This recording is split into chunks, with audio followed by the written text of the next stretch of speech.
Hello guys, Wahoo here, back in the video, this time around with the community letter for October. Yes, it's official, it's spooky season, finally it's spooky season, and Shadow Eves is back, and we'll talk more about that in this one. If you want to read this community letter, you can go to the description and you can check it out there yourself. I really recommend you do so when you get to the Q&A, because there is some stuff, I won't read the whole thing, but I will make like general kind of highlights of what is being said in it, but it's going to talk about all the duping and cheating and stuff like that has been going on in the past, and they're kind of going into a deeper dive into it. But we'll get to that and we'll talk about that when we get to it. But if you want to read the exact words, I suggest you go to the description, you click the link and you read it yourself.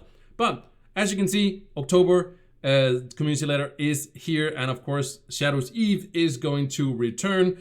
It's going to return very soon, but we'll talk about that when we get to that one, because we do have some recap first. Of course, the block party update was here in September. Super great update with the gems, and not only the combat actually was more impactful than I first initiated, or usually it is, because you know, sometimes it's like, what is this? There's also patch notes here if you want to read those. They're not huge, but they are there as if you want to read them. So go to the description, click the link, and then you can click this one as well. But the main thing is the mythic gems. The mythic gems is absolutely amazing. So that thing where you can now get a lot more power ranks, so you can actually go into D15 or tier 15 worlds and actually start getting some of those, so you can upgrade your gear and so forth. So that's super awesome. So that's a recap. The block party is absolutely amazing update. I wish it was a little bit bigger, but just these things is actually just like awesome. But you know, always want more, right? That's the point. But okay, also in September they also did the there was a new mount that was also introduced in the latest Twitch drops, and I know they want to bring back Twitch drops once again. We don't know when, but I thinking we are maybe gonna get them in December or something like that, get some Twitch drops there, you know, during the holiday season and stuff like that. But we haven't heard anything about that yet, but it seems like they really want to push these Twitch drops quite more often. Not always, but quite often indeed.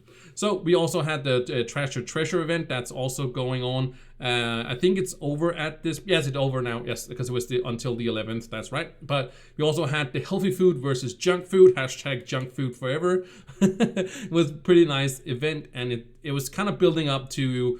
I think that Shadow Eves is going to be a little bit of a bigger event in compared to what we've had. Like, they kind of wind down a little bit after, you know, we had that big event for, of course, Sunfest, the 10-year anniversary and all that stuff. I think they're turning it down a little bit right now, and kind of just coming back from, you know, a summer holiday and stuff like that. And what are we going to work on next, which we're also going to talk about in this video right here. But I think they're ramping up a little bit for now for Shadow's Eve, and then later on it's gonna be Friendsgiving, and that's gonna probably be very as we have used to, and then I think they're gonna ramp it up a little bit again around the season, holiday season. That's at least what I'm hoping. Again, we haven't heard anything specific, but I have heard a little bit about Shadow's Eve. They've been working on it a little bit more than usually, so we'll see what happens. Maybe it's gonna be exactly the same. I have no idea, but it just seemed like they were, you know, going to be pumping up the stuff a little bit more, but we'll see when the the event hits, of course, on Tuesday. That's gonna be on Tuesday, but we'll talk about that with the upcoming thing. But the community questions, usually it's a few questions from the community. It makes sense to have community questions, but today they're digging down into a deeper question that has been on people's mind, as I talked to before, about duping, about cheating, about hacking in Trove, and we talked about it before. I've made a video on it. There's been a lot of talk about it, and there's also been talk about what is cheating in Trove and what is not cheating, because of course being mods in the game. And I kind of like how they presented itself, and I'll talk about that some more. But in this one, they're basically going into a deeper one and talking about the mod. So if you want to read all of this in detail, again, I suggest you go to the description and you check out this post here. And also, there's also more on the Discord as well for the official Trove Discord, too. You can see that one as well. And basically, as they say, it's fair play, it's third-party tools, and what we are going to do about them. So they're basically, and also again, just keep like reporting people, keep, you know, doing all these things, because the more we report people, they're also going to be more fair play, because that's what the whole thing is about. It's not about some people cheating and some people not cheating. It's about being fair to everyone, and that kind of goes hand in hand, you know. But you know what I mean, right? It's very much fair play for everyone in Trove, because that's just the right thing to do. Like if everybody is not like you know, if somebody's cheating, you know, it's not fair to somebody else. That's what I'm trying to say. So first, a bigger step against unfair play. So basically they're talking about the like simply reacting to it. They don't want to just react to it, if that makes any sense. They don't want to be like, okay, now a dupe happened, right? And now we are going to fix it. Like kind of like a fire, right? There starts a fire and then the fireman comes and then they turn out the fire. Basically, they want to fireproof the house before it goes into fire. So that's what they want to do. They don't want to keep like running after the problems. They want to get ahead of the problems as so it doesn't become a problem. So basically want to be prepared in that sense. And that's what they're saying right here. They're not ready to share any details yet, but they're talking about they're exploring new ways to address these ones efficiently. And also they talk about that they didn't really want it to come to this place. They kind of just wanted people to just stop themselves. But of course, some people are not going to do that. And that's just how human nature is. But the point is they kind of just wanted it to be a natural thing that people just kind of stop doing it. And they could just be fair play without them having to, you know, bring down the hammer and kind of being restrict and you have to do this or this or this, but just kind of have a good time. And then people just like wouldn't do it, right? But if there's an opportunity, people are probably going to take that one as well. So that's kind of the big step. That's basically what they're saying right here, is to take that big step in the next like step in the way of having fair play to everyone. And then there was also a big discussion about mods, because of course this is only on PC, but some mods do give like quite not an extremely unfair. There is some mods, of course, that do have some sort of impact on the game, but most mods don't really have much impact on the game, especially if it's just a cosmetic that only shows for you and stuff like that. That doesn't really do many mods. I try to get away from mods as much as I can, just because that I do support mods, but I also kind of want to have these things go core instead. Not like, for example, boss radar, that's also what they talk about here, like auto invite. But the most of the mods that I use is kind of just quality of life like for example the chat mod, for example, is just very nice when somebody whispers you, that whisper doesn't disappear, and maybe you go like get some water, right, and you come back and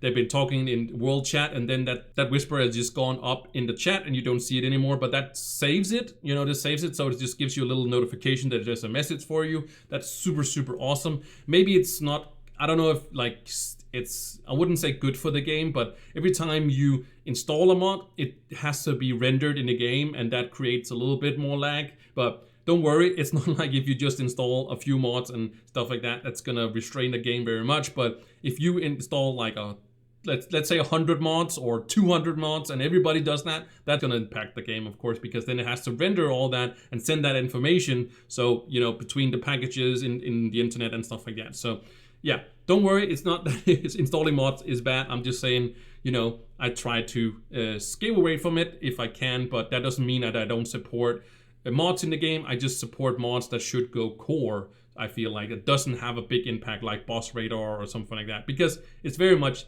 you can actually, you know, play the game without it, because people do it on consoles all the time, right? But basically right here, they're talking about examples also. For example, they're talking about repeatedly crafting items, leveling up your gems, or switching full tomes is a convenience, and they're generally fine. They talk about that, and I think that this is kind of the what's it called, the general best way to actually put it. That is, we don't officially support mods, but we tolerate them within the boundaries, and we expect every player to make thoughtful decision about how to use them. I think that really sums it up like perfectly. And also another way that they also phrase this is that if you're not touching, you know, your would be keyboard or controller, whatever you're using to control your character, but your character is moving, doesn't matter if it's moving this way or this way, then it basically is cheating. So if the game is running by itself and you're not using your hands, if you can say it like that,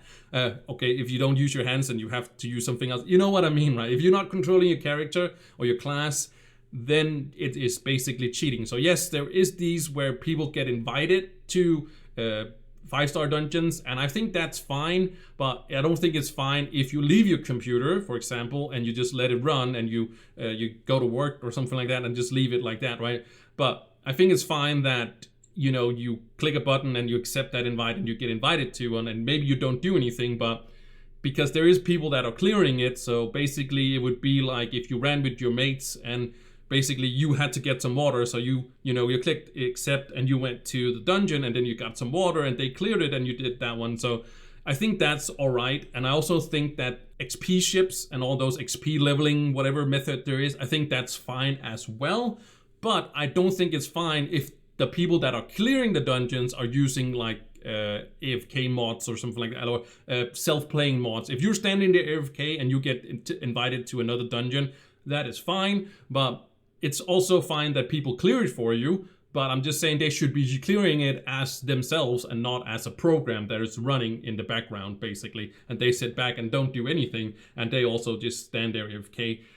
That's not fine, in my opinion at least. But as they say here, it is, you know, some stuff is a little bit of a gray area, but it's basically if they, however, use it to bypass core systems, like avoid AFK, for example, keep the running without any player's input. That's the one I was talking about. That's crossing a line. So they can't really say yes, a definitely yes or no list to every single mod. But they do also say that in here, right here, the one reminder, if you are unsure whether a mod or tool across is aligned, its safest choice is not to use it. And I think that's super, super awesome. So I think this text right here sums it up completely perfectly. And I think it's a great, great statement from them. And I wanted to also express my feelings about using mods and such. So, but definitely use mods and support people that create mods, because they definitely need your support. And I think it's super, super awesome that people can make mods and they can give some input. And again, I feel like there is definitely some mods that should go core, because that would also help, you know, those on consoles, right? So I think there's a lot of quality of life mods that should go core, and hopefully maybe someday they will. But definitely read all of this. It's very, very interesting, and something that is a really great, great post from them especially. So enough talk about, you know, this mod thing right here. Maybe I've lost everybody on how much I've been rambling on this, but I just wanted to make sure my point came across and you guys also heard how I feel about it. But let's talk about the upcoming stuff, because that is super, super awesome indeed. Shadow's Eve return, it's going to be from October 21st. So for making this video, it's going to be on Tuesday, on the next Tuesday coming up. So that's going to be there until the 4th of November. So past my birthday. Oh, you don't know when my birthday is? It's the 1st of November.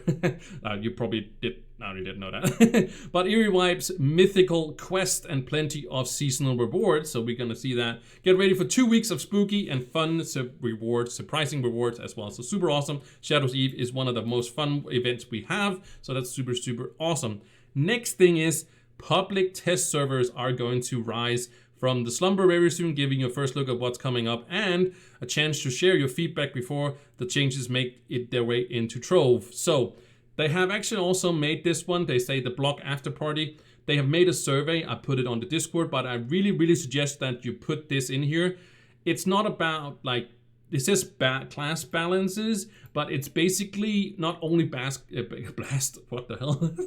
balances. It's not about specific numbers. If you do have specific numbers, they would love to take those as well. Like, is some classes underperforming in sort of, do they need some sort of buff? But also they really want to know, and that's what I've sent to them. I sent like a long list, and it's also in, you know, on the Discord if you want to go read that one. But I basically made a wall of text on basically all the classes that I feel like some of the classes are, you know, doing amazingly, but in damage numbers, I really feel every class is close to each other damage-wise and survivability and such. So that's why I don't really do tier lists anymore, because they're so close to each other damage-wise after they balanced it quite a lot, that I feel like they're all sort of in the same place.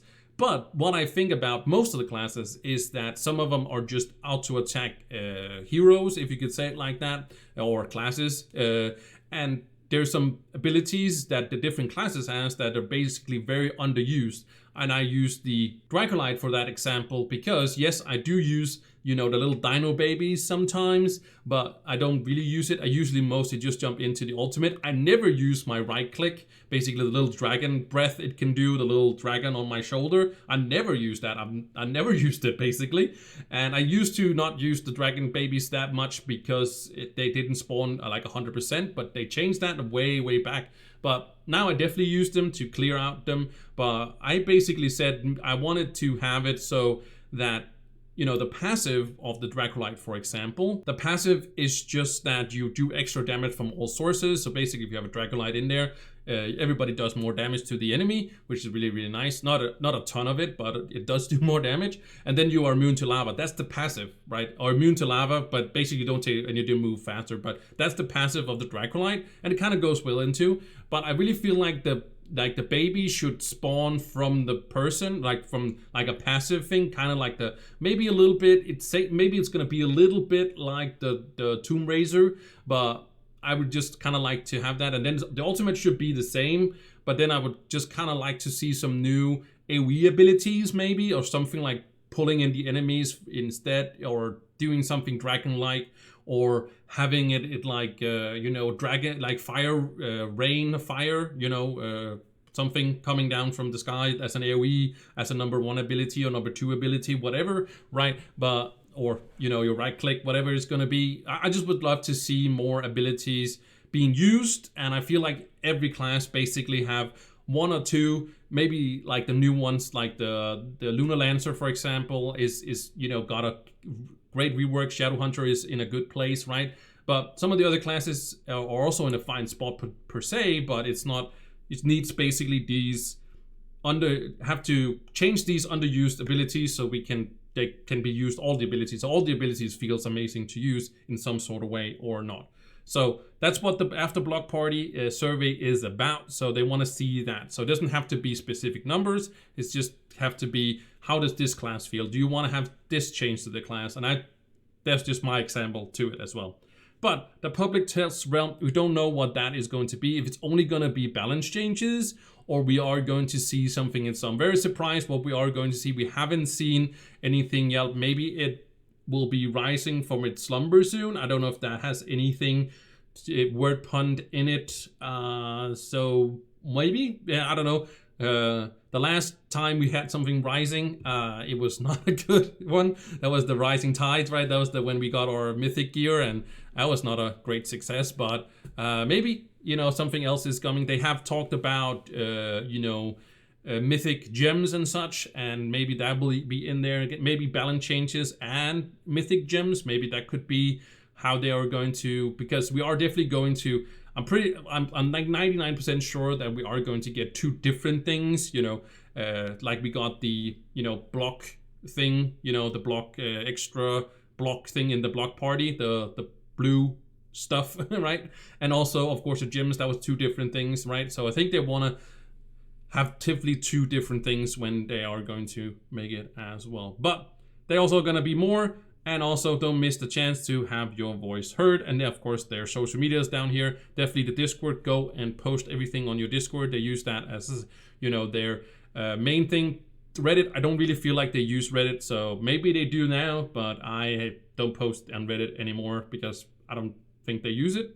So go to Discord and follow the other things for, you know, fun updates and stuff. Or subscribe to me so you can get it as well as soon as this news, of course, hits. So thank you guys so much for watching. Hopefully I didn't rant absolutely too much, but I tried to keep it a little bit. But again, it's all in the description. If you wanted to just skip this, maybe you just click the video and you went to the bottom and just hit that. That's fine. You can, I'm pretty sure all of you can read much better than I can. So anyways, thank you guys so much for watching, and I will see you in the next one. Bye.